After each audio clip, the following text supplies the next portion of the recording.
तो दोस्तों एक हफ्ता पिछला स्टॉक मार्केट में फिर से बहुत ज्यादा वॉलेटिलिटी देखने को मिली और एटलीस्ट मुझे लगता है 1-2 फेब तक और ज्यादा ऐसी ही वॉलेटिलिटी देखने को मिलने वाली है। सबसे पहला रीजन, बजट हमारा अनाउंस होने वाला है 1 फेब को और जनरली यही देखा जाता है कि बजट वाले दिन बहुत ज्यादा अच्छी रिटर्न स्टॉक मार्केट में आती है। कभी एक बजट 1-2 साल पहले 4% तक की रिटर्न एक दिन में स्टॉक मार्केट में आई थी। अगर बजट पॉजिटिव होता है तो अच्छी रिटर्न्स भी आती है और अच्छा नहीं लगता है स्टॉक मार्केट को तो बहुत ज्यादा गिरावट भी आ सकती है। तो स्टॉक वाले दिन, जो बजट वाले दिन है, वहां पर स्टॉक मार्केट में और ज्यादा वॉलेटिलिटी रहेगी। और दूसरा रीजन जो हमने बात की थी, इन्फ्लेशन के नंबर्स कम हो चुके हैं यूएस के, लेकिन अभी भी ये बात चल रही है कि इंटरेस्ट रेट हाइक और हो सकता है। एटलीस्ट 0.25% या 0.5% का टोटल अभी और इंटरेस्ट रेट हाइक हो सकता है। तो इन सब चीजों पे नजर रहने वाली है। फरवरी में इंटरेस्ट रेट हाइक की भी न्यूज क्लियर हो जाएगी और बजट की भी न्यूज क्लियर हो जाएगी। क्या स्टॉक मार्केट के लिए कोई बैड न्यूज लेकर ये बजट आता है? टैक्स की जो बातें चल रही हैं कि शेयर मार्केट पे टैक्सेशन बढ़ाया जा सकता है, क्या ऐसा कुछ होगा? तो उन चीजों पे मार्केट थोड़ी वॉलेटाइल रहेगी। तो अभी आपको जो इन्वेस्ट करना है वो थोड़ा थोड़ा करके ही, यहां पर जो हम स्ट्रेटेजी फॉलो कर रहे हैं उसमें ही आपको इन्वेस्ट करके चलना है। और देखिए, बहुत सारे इन्वेस्टर्स अभी डरने लगे हैं कि मार्केट में रिटर्न्स नहीं आ रही। मैं आपको बार बार एक ही चीज बोल रहा हूं कि ये जो स्टॉक मार्केट है, जहां पर 2022 की जो स्टॉक मार्केट थी, 2023 में अभी तक जो स्टॉक मार्केट चल रही है, ऐसी मार्केट में ही जो इन्वेस्टमेंट आप करते हैं वही आपको एक अच्छी रिटर्न्स देती है। तो पेशेंस रखिए। लॉन्ग टर्म इन्वेस्टर्स हैं हम, तो लॉन्ग टर्म इन्वेस्टर के पॉइंट ऑफ व्यू से सोचिए, ये सोचिए आज से 5 साल 10 साल बाद मार्केट कहां पे होगी और उस चीज को सोचकर चलिए। ये जो शॉर्ट टर्म चीजें हैं, कितना इंटरेस्ट रेट बढ़ेगा, इन्फ्लेशन कम होगा, ये 6 महीने और साल भर मैक्सिमम यहां पर चलेगा। 3 महीने में भी ये चीजें कम हो सकती है और उसके बाद जब भी स्टॉक मार्केट रिटर्न देगी, चाहे 6 महीने में दे, 3 महीने में दे, साल भर में दे, तब आपको समझ आएगा कि जो पैसा आप थोड़ा थोड़ा करके 2022-2023 की मार्केट में इन्वेस्ट करेंगे उसी में आपको रिटर्न्स आएगी। अब काफी सारे स्टॉक्स पे जिनमें काफी सारे लोगों के सवाल आ रहे थे, उनको इस वीडियो में मैं कवर करने वाला हूं। लेकिन आपको एक बार याद दिला देता हूं, अगर अभी तक आपने मेरा स्टॉक मार्केट का कोर्स अनअकैडमी के प्लेटफॉर्म पे ज्वाइन नहीं किया है तो लिंक मैंने डिस्क्रिप्शन में आपको दिया हुआ है, आप जाकर ज्वाइन कर सकते हैं ये कोर्स। अगर आप मेरा कूपन कोड यूज करेंगे तो आप 10% तक का डिस्काउंट भी यहां पर मिल जाएगा। अब दोस्तों बात करते हैं अगर हम इस यहां पर स्टॉक्स के बारे में, तो सबसे पहला स्टॉक जिस पे काफी सारे लोगों के सवाल आ रहे थे, सोना BLW। अब इस शेयर में एक जबरदस्त गिरावट ऑलरेडी आ चुकी है। 900 के ऊपर का इसका ऑल टाइम हाई रहा है। अभी ये 400 के लेवल्स के आसपास शेयर आ चुका है और 400 के लेवल्स पे एक अच्छा सपोर्ट यहां पर रहा है। काफी लंबे टाइम से कंसोलिडेट ये कंपनी यहां पर 400 के लेवल्स पे हो रही है। कंपनी वाइज अगर हम देखते हैं तो देखिए, अगर ईवी सेक्टर अच्छा करता है, अभी इसकी गिरावट का सबसे बड़ा रीजन क्या है कि इसका जो मेजर यहां पर इसकी सेल होती है वो यूएस और यूरोप से आती है। तो यूएस और यूरोप से जो इसकी मेन सेल आती है और यूएस यूरोप में रिसेशन की बातें चल रही हैं। ईवी के जो काम है, टेस्ला का भी हम हाल देख रहे हैं कि टेस्ला में भी जो गाड़ियां हैं वहां पर बिक्री कम हो रही है, प्राइस ड्रॉप हो रहा है। तो ईवी की वजह से यहां पर गिरावट इसके शेयर में देखने को मिल रही है। ओवरऑल एक काफी अच्छी कंपनी है जो ईवी सेक्टर की जो स्पेयर पार्ट्स है वो बनाने का काम करती है। अच्छी खासी गिरावट ऑलरेडी इसके शेयर्स में आ चुकी है और मुझे लगता है कि 400 का एक ऐसा लेवल है जहां पर आप थोड़ा थोड़ा करके इस शेयर में एंट्री करने के बारे में सोच सकते हैं। एक अच्छे लेवल्स पे 400 के लेवल पे है। अब यहां पर 1-2 महीने स्टॉक्स में और वॉलेटिलिटी भी रहने वाली है। उसका दूसरा रीजन क्या रहेगा, क्यों शेयर्स की रिजल्ट्स अनाउंस हो रहे हैं। तो शेयर की रिजल्ट्स के हिसाब से भी यहां पर उन कंपनीज में मूवमेंट देखने को मिलेगी। जितने ज्यादा मैक्सिमम में हो पाएगा कवर करूंगा। जैसे हमने आईटी सेक्टर के रिजल्ट्स कवर किए थे, कल मैंने एचडीएफसी बैंक के रिजल्ट्स कवर किए थे। तो जितनी ज्यादा कंपनीज के रिजल्ट मैं कर पाऊंगा वो धीरे धीरे आपके साथ शेयर करता रहूंगा।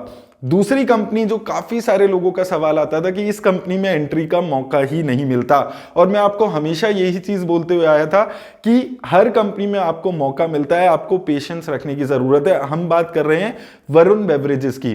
तो वरुण बेवरेजेस के शेयर में अगर आप देखेंगे एक अच्छा खासा गिरावट आया है और 1100 के लेवल्स पे इस वक्त ये शेयर यहां पर आ चुका है। और 1100 के लेवल्स इस कंपनी के लिए, शेयर के लिए हमेशा से एक काफी अच्छे सपोर्ट का काम पिछले 3-4 महीने से अगर हम देखेंगे तो करते हुए आ रहे हैं। सितंबर ऑनवर्ड, सितंबर 22 ऑनवर्ड्स अगर हम यहां पर देखते हैं तो एक 1100 के लेवल्स है जहां पर एक अच्छा खासा सपोर्ट है। फिर से 1100 के लेवल्स पे ये शेयर यहां पर आ चुका है। तो यहां पर भी अगर आपको वरुण बेवरेजेस के फंडामेंटल्स अच्छे लग रहे हैं तो एंट्री करने का टाइम आपका वरुण बेवरेजेस के शेयर में भी आ सकता है। याद रखिए ये सोना BLW, इसके अलावा वरुण बेवरेजेस, ये ग्रोथ ओरिएंटेड कंपनीज हैं।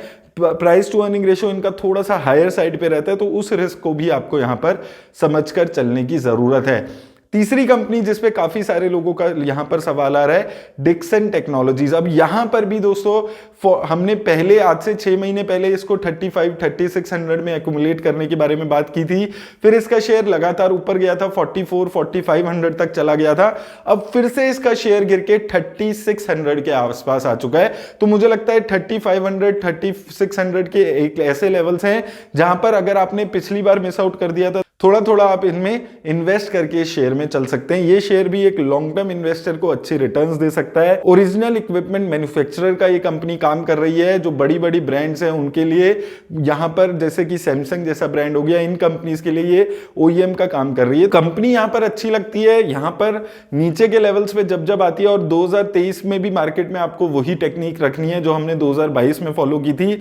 जो शेयर जब नीचे आता है तो हमें थोड़ा थोड़ा इन्वेस्ट करना है, ऊपर जाता है तो हमें उस वक्त कुछ नहीं करना है, जो हमने पूरा 2022 में डिस्कशन की थी।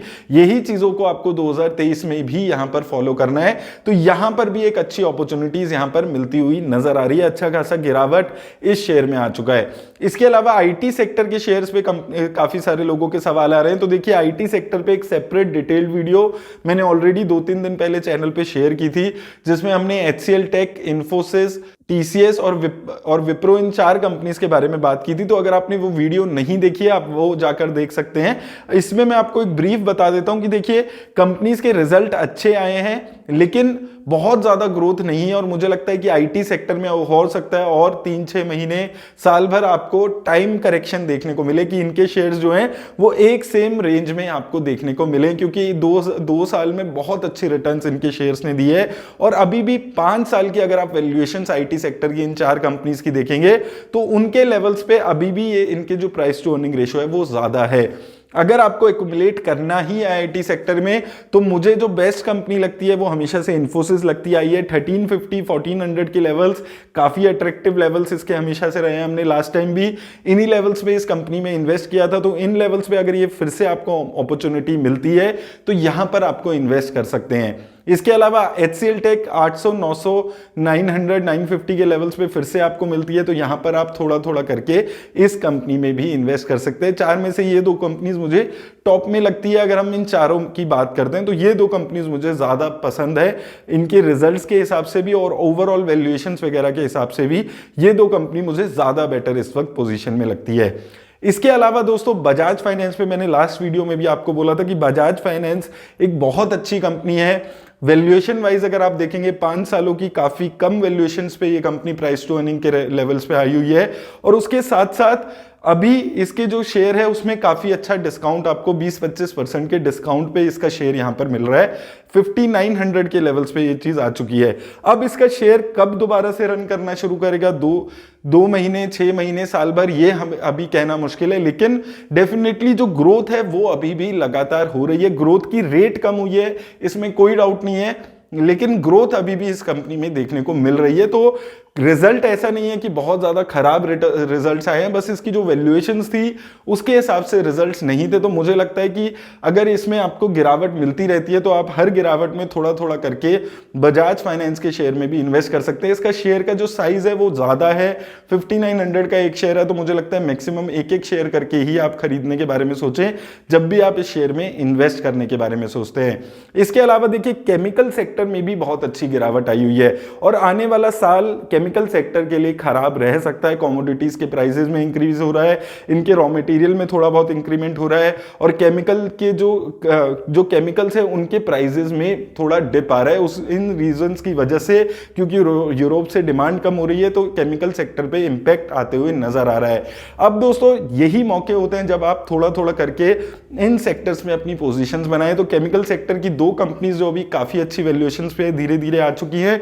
पहली SRF जो 21 100 के लेवल्स पे दोबारा से एक अच्छी खासी गिरावट पिछले एक हफ्ते में हमें इसमें देखने को मिली है। तो ये भी एक अच्छे लेवल्स पे कंपनी है, मुझे लगता है कि यहां से इस कंपनी में यहाँ पर अच्छा सपोर्ट है और धीरे धीरे यहाँ पर आप इन्वेस्ट करने के बारे में सोच सकते हैं। और दूसरी कंपनी दीपक नाइट्राइट, जिस पे हम हमेशा से बात कर रहे हैं, 1900 के लेवल्स काफी अच्छे हैं। 1700 टू 1900 की एक ऐसी रेंज है इसमें जहां पर एक अच्छा सपोर्ट इसके शेयर में है। तो ये भी शेयर पे आप नजर रख सकते हैं और ये शेयर में भी थोड़ा थोड़ा करके इन्वेस्ट करने के बारे में आप सोच सकते हैं। लेकिन आपको यहां पर एक दो चीजों के ध्यान रखना है। पहली, मैंने वॉलेटिलिटी की बात की, इनमें से कई कंपनीज के रिजल्ट आएंगे तो वो रिजल्ट के बेसिस पे भी इन कंपनीज में आपको प्राइस में एक्शन देखने को मिल सकता है, तो उस चीज का आपको यहां पर ध्यान रखना है।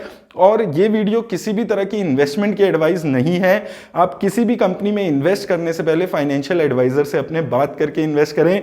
जो कंपनी आपको इनमें से अच्छी लगती है, समझ आती है, उन कंपनीज को एक्युमुलेट करने की कोशिश करें। मेरी तरफ से दोस्तों बस इतना ही, धन्यवाद।